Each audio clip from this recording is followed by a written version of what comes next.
Courtroom 4B had seen its share of drama over the years, but nothing like this. As the gavel hung frozen midair, every breath in the room stopped.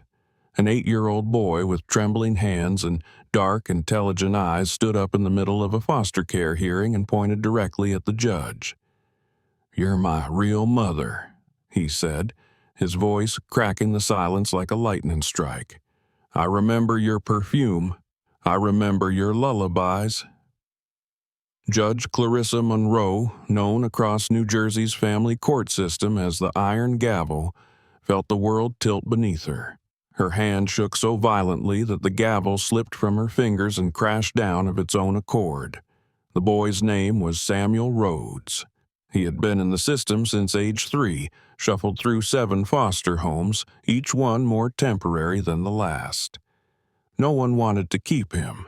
The file in front of Clarissa described him as difficult, unbonded, emotionally reactive, and prone to delusions about a mother who had supposedly died years ago.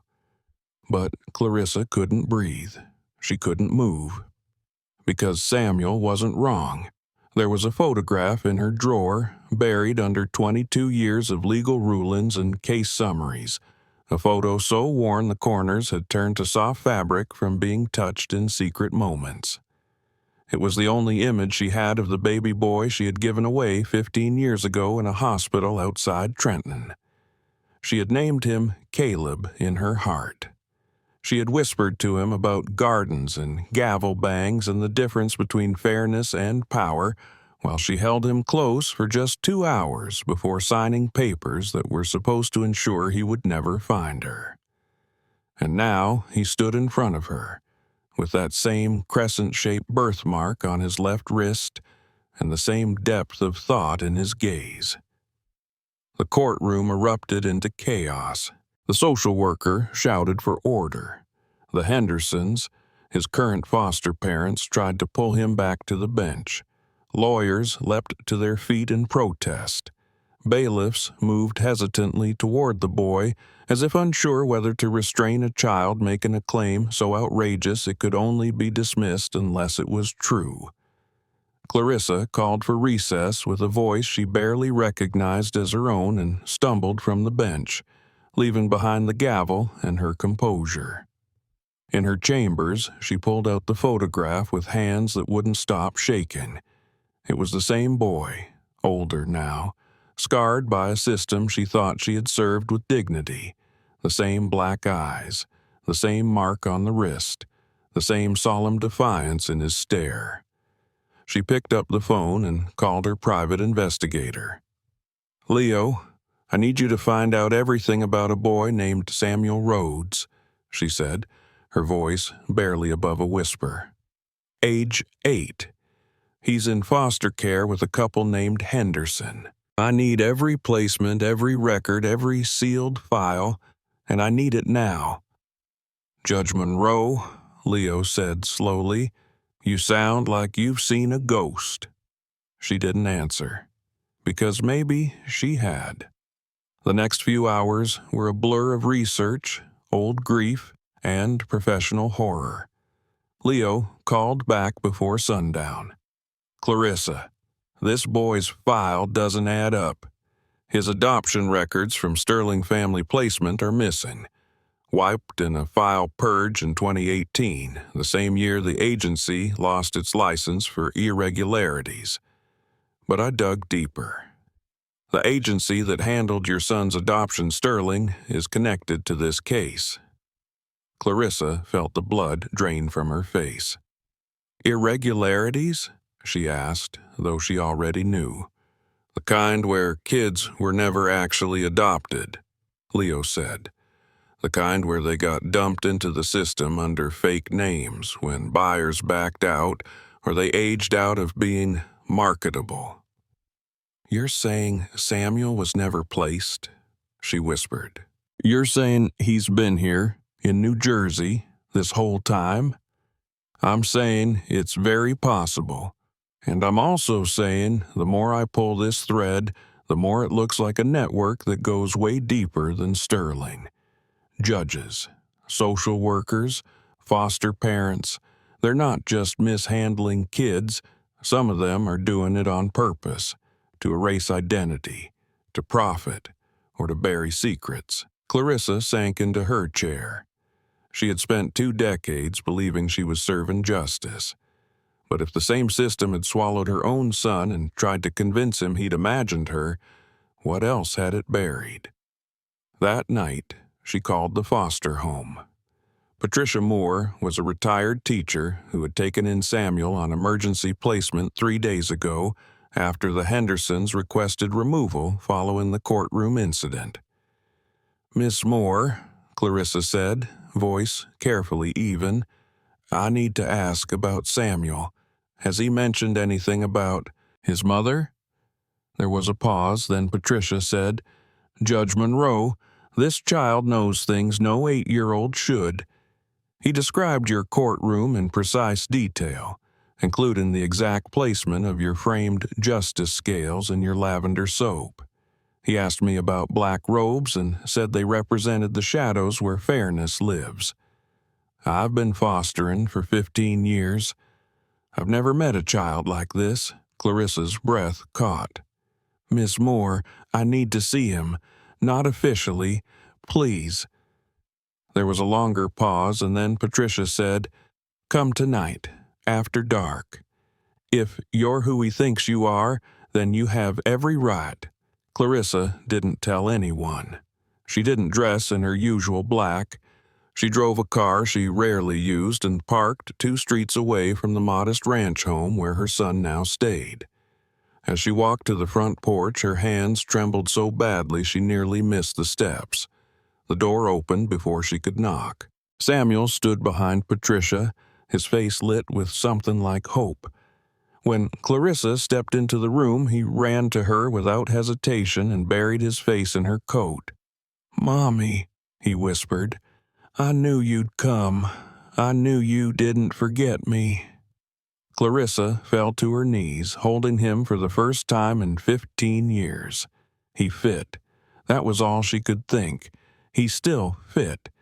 Not just in her arms, but in the space she had tried to seal off in her soul. He looked up at her with tear-filled eyes and said, "You still smell like lavender and vanilla." She laughed through her sobs and kissed his forehead. Over the next hour, he told her things that no child should remember. Her coffee order, the name she had given him, the song she sang in the hospital, the air freshener in her car, and then the nightmares, the punishment homes, the families who locked him in basements for insisting she was alive, the social workers who told him he was delusional. "They tried to make me forget you," he said, "but I knew. I always knew you were out there." Clarissa's heart shattered into pieces she hadn't realized still existed. She looked at Patricia, who had tears in her eyes. "Judge Monroe," the older woman said quietly, "I think the system didn't just fail this boy. I think it tried to erase him. And you." Clarissa looked back at her son.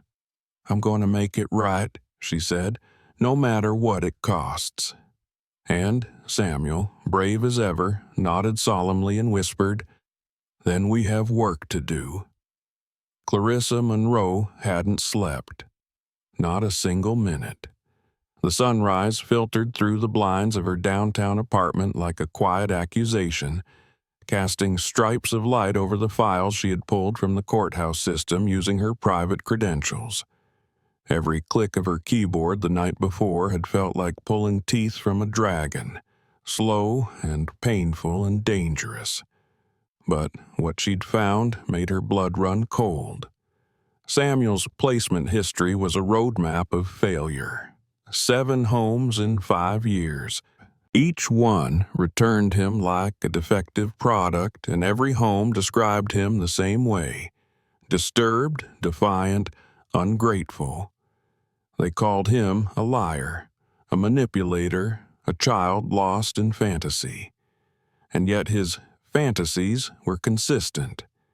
That his real mother was a judge, that she wore lavender perfume and sang lullabies about mockingbirds, that she would come find him one day and take him away from this nightmare.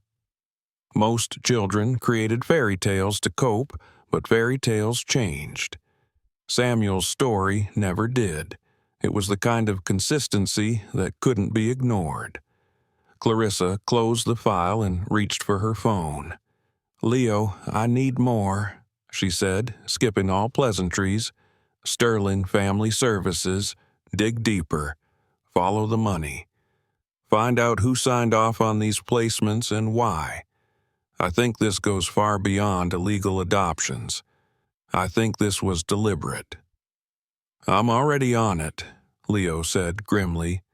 "I've called in every favor I have. There's a reason all those files disappeared. People wanted them gone." Clarissa stood in front of her mirror, buttoning the collar of a gray blouse that felt tighter than it used to.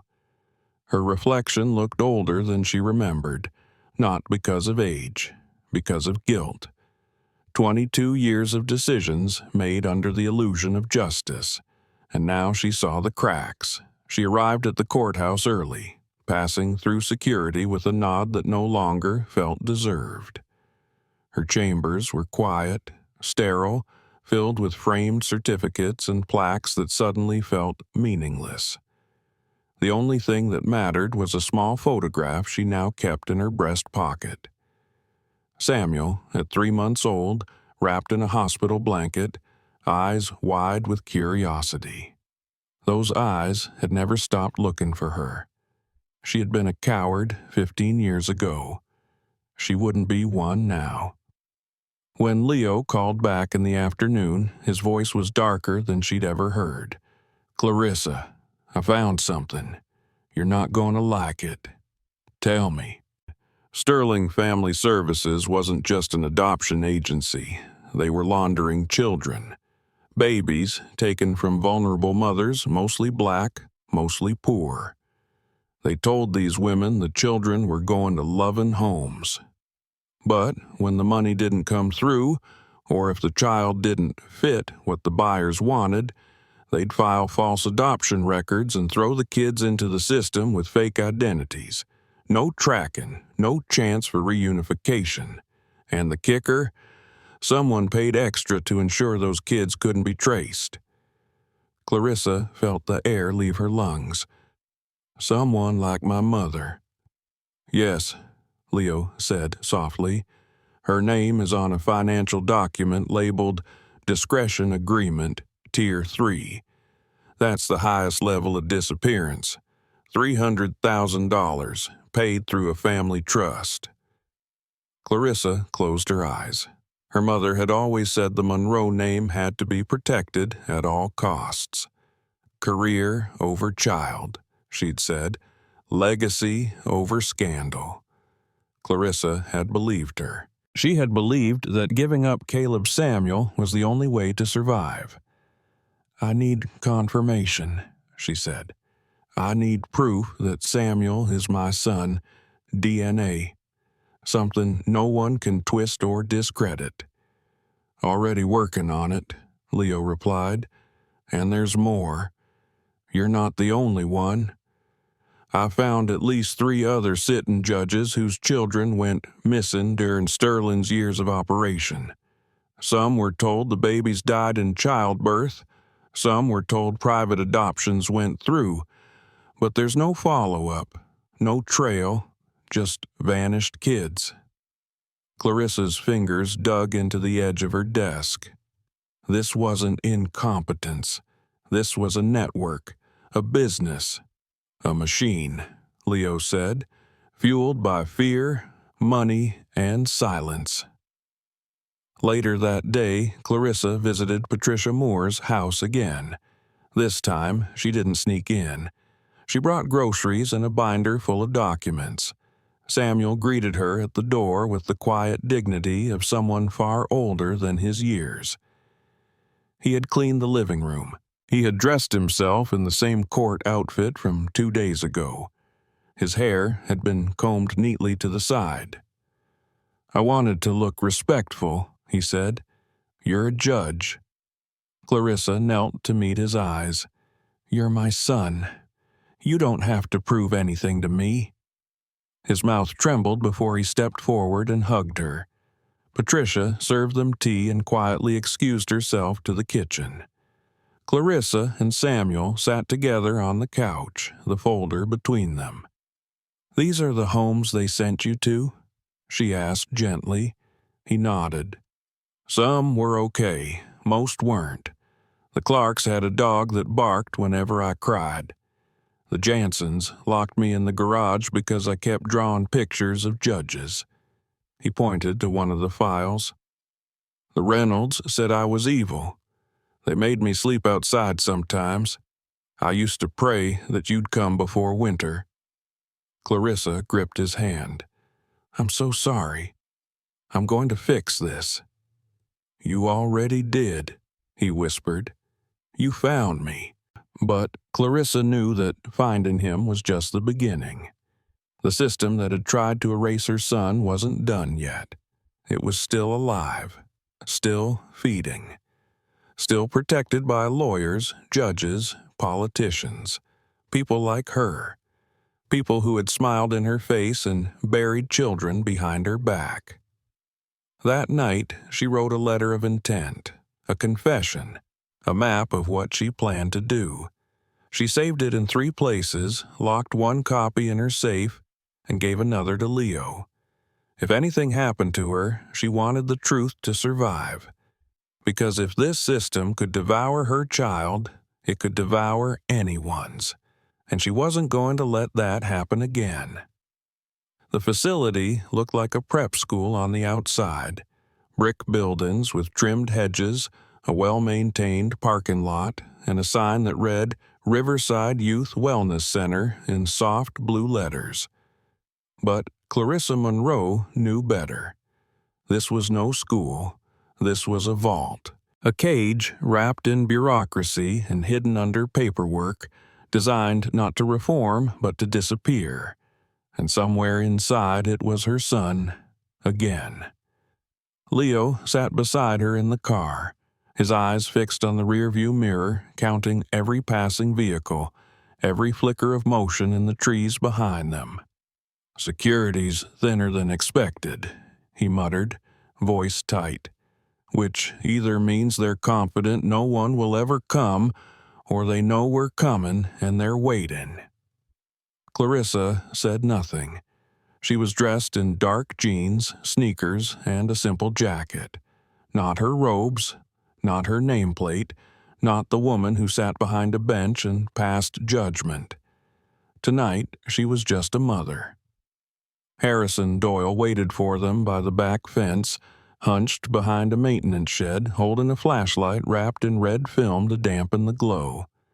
He was a judge, too, once, before his daughter vanished from a hospital 8 years ago and never came back. He had lost his bench. He didn't care. Maria Chavez crouched nearby, her badge tucked away, her gun holstered but ready. She had spent 15 years in the force and lost her son to the same shadow system Clarissa was now trying to tear down. 3 broken parents, 1 broken system, and 68 children locked inside its core. Clarissa took a breath that felt like swallowing fire and whispered, "Let's begin." Leo snuck around to the power box first. He had worked security back in the day, then private investigations. He had the hands of someone who still remembered what it was like to wiretap under pressure. It took him 13 seconds to cut the alarm grid. They waited. Nothing. No guards rushing in, no floodlights, just the steady hum of silence. "We're clear," he said. They slipped through a maintenance door at the east end. Inside, the hallway was too clean. The air smelled of antiseptic and lavender-scented bleach, as if someone were trying too hard to mask the rot beneath the paint. The corridor led down. Always down. There were cameras in the ceiling corners, but Leo had jammed the feeds. Clarissa's heart pounded as they reached the basement stairwell. The smell changed. No more bleach, Now it was rust and mold and damp cardboard. Maria led the way, flashlight tight in her grip. Her voice dropped to a whisper. Kids are kept on the lower floor by age group. Samuel should be in Wing C, ages 6 to 10. Clarissa nodded, her lips bloodless. She could feel her son's absence like a cord yanked from her chest. Every step brought her closer to that pressure, that question, that fear. They turned the corner. The hallway was narrow, lined with metal doors. The windows were no bigger than handkerchiefs, reinforced with wire mesh. It wasn't a youth center. It was a prison. They passed room B7, then B9. Clarissa saw faces behind the windows, little ones, blank stares, some pressed to the glass, some curled into corners. Her hand went to the latch of every door, but Leo whispered, "Later, focus on Samuel first." At room C12, she stopped. She didn't know how. Maybe some tether between her and the child they'd tried to erase. Maybe a mother's instinct. Or maybe just faith. She whispered his name. "Samuel?" A voice, soft but clear, answered from behind the door. "Mommy?" She fell to her knees. Her hands scrambled with the lock. It was an old-school bolt, not electronic. Leo helped, pulled tools from his belt, popped the mechanism. The door swung open. Samuel sat on the floor, knees drawn to his chest, shoes missing, eyes wide, but not afraid, hopeful, like he'd known she would come. "You're here," he breathed. "They said you forgot. They said you moved on." Clarissa pulled him into her arms and held him tighter than she thought she could. "They lied," she said. "I never stopped looking.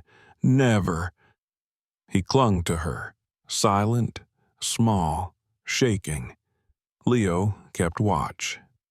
Maria moved ahead to find the control room. "We found the files," she called back.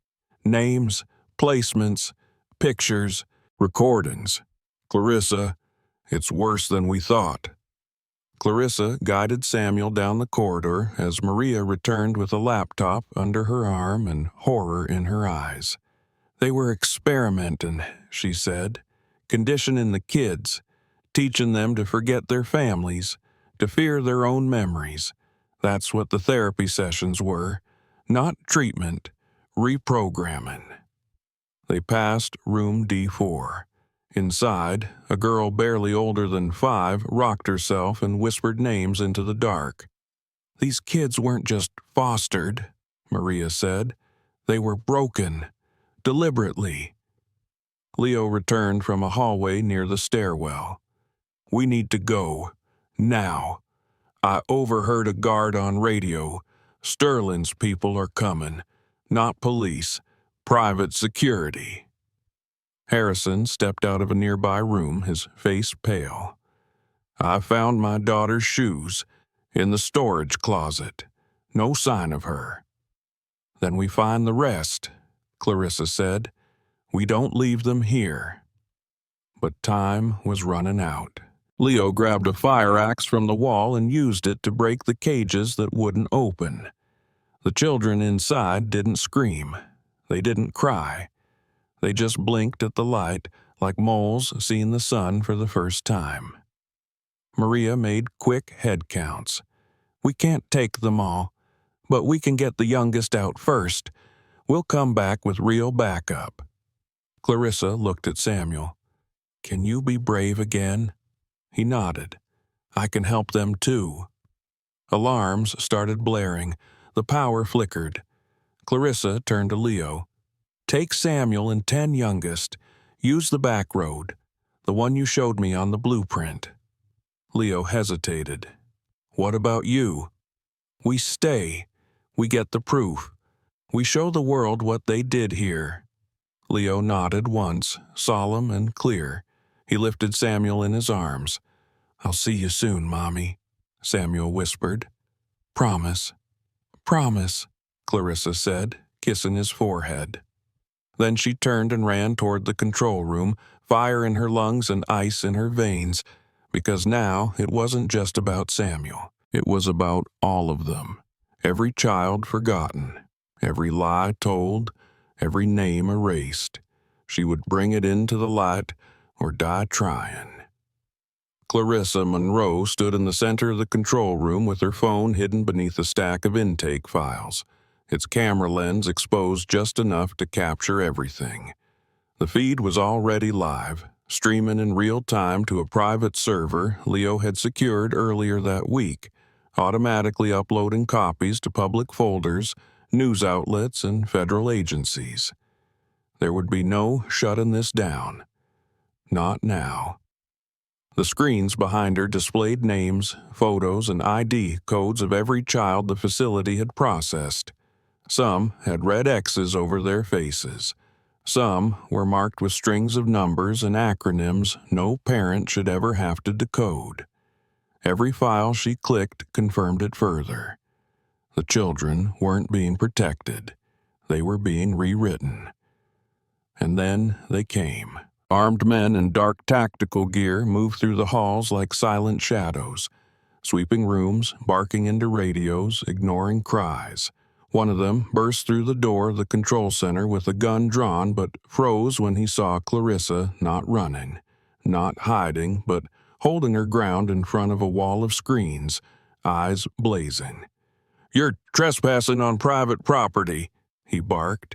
"You're interfering with a state-approved youth program." Clarissa didn't flinch. "And you're live on camera, participating in the unlawful detention of minors under forged guardianship. Would you like to keep going?" He hesitated. The earpiece in his helmet crackled. Someone was yelling on the other end. Backup was on the way. Real backup. Clarissa knew it wasn't enough to expose the building. She had to expose the truth. So she stepped out into the main corridor, flanked by Maria and Harrison, carrying evidence bags, hard drives, and photos of caged children. Clarissa turned her phone around and faced the lens. "My name is Clarissa Monroe. I am a family court judge. And tonight I found my son inside a facility that calls itself a treatment center but operates as a prison for stolen children. This isn't speculation. This isn't theory. This is proof." She turned the phone toward the rooms now flung open, toward the children slowly filing out, blinking in the harsh light, some holding hands, some just standing silently with hollow eyes. "If you're watching this, understand what you're seeing. These children were taken from their families. They were told their mothers were dead. They were placed with families who punished them for remembering. And when that didn't work, they were sent here." A siren wailed outside. A flash of blue and red strobed through the broken windows. It wasn't from Sterling's people. It was real law enforcement, federal vehicles, the FBI. Leo had done it. He'd gotten the footage out in time. A second wave of officers flooded the building, agents with actual authority, some already shouting for access to files, others moving in to secure children. One of them, Agent Sarah Park, marched down the corridor toward Clarissa. She was younger than Clarissa had expected, sharp-eyed and fast-moving. "Judge Monroe?" she asked. Clarissa nodded. "I've been following your feed for 20 minutes. I've got authorization for full seizure of all records. Step back. We'll take it from here." Clarissa exhaled for the first time in what felt like years. Her knees nearly buckled, but she stayed upright. There were still children inside, still lives to account for, still ghosts to name. And then he arrived. Robert Sterling. 73, suited, smiling like a funeral director. He was flanked by 2 of his lawyers and 4 security men in matching windbreakers. He walked like a man unbothered by exposure, like someone who'd lived too long in the shadows to fear the light. "Judge Monroe," he said with mock politeness, "I didn't expect to see you here.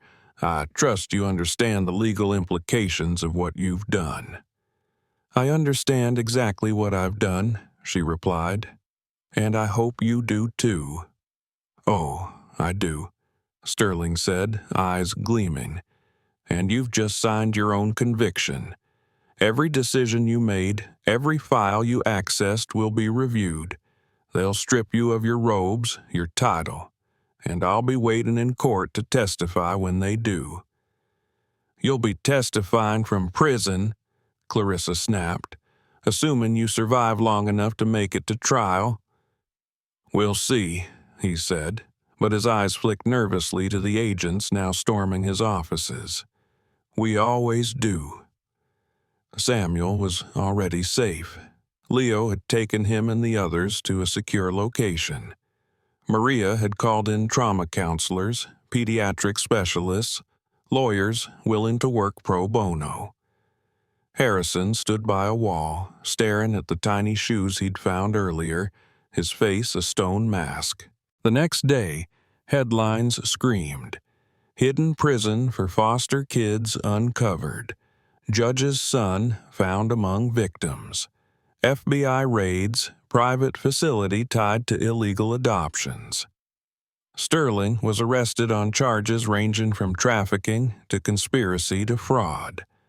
Over 40 government officials were implicated within 72 hours, with more names surfacing every day. Clarissa didn't return to the bench. She couldn't. She turned in her robe voluntarily, knowing that what came next would be trial, media storms, and legislative battles. But she didn't care, because Samuel was safe. And so were the other children. Most of them, not all. Some had been lost. Others would never recover fully.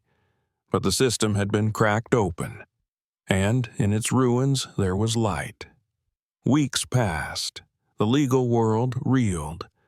Clarissa was summoned before an ethics committee, accused of judicial misconduct, of abuse of power, of breaking into a facility without warrant. But when Samuel took the stand, wearing his little navy jacket and holding Patricia Moore's hand, the courtroom fell silent again, just like the first time. "She's my mom," he said. "She didn't abandon me. She saved me. And she saved all the other kids, too, even the ones who don't know it yet." The jury cried. So did the judge. Clarissa was cleared of all charges, not because what she did was legal, but because it was right. Public interest immunity, they called it. But she just called it justice. Afterward, she moved into a small apartment with Samuel and started the Daniel Foundation, named after the name she had given him before the world took him away. They helped reunite families, investigated broken adoptions, hired former social workers to rebuild what had been poisoned. Every morning before school, they walked through the same botanical garden where she had once whispered to him about flowers that grow through concrete. One day, he asked her, "Do you think the other kids remember their moms too?" She smiled. "Some do, some don't, but that's why we have to keep reminding them that they were never meant to be forgotten." He nodded and held her hand tighter. And in that small act, Clarissa Monroe knew that justice wasn't something you wear in black robes. It was something you carried in your chest, even when your hands were empty, even when your name was gone, even when the system you built turned out to be a lie. Because justice, when it finally arrives, doesn't knock politely. It kicks the door down, finds the children in the dark, and says, "I remember you, and I'm not leaving."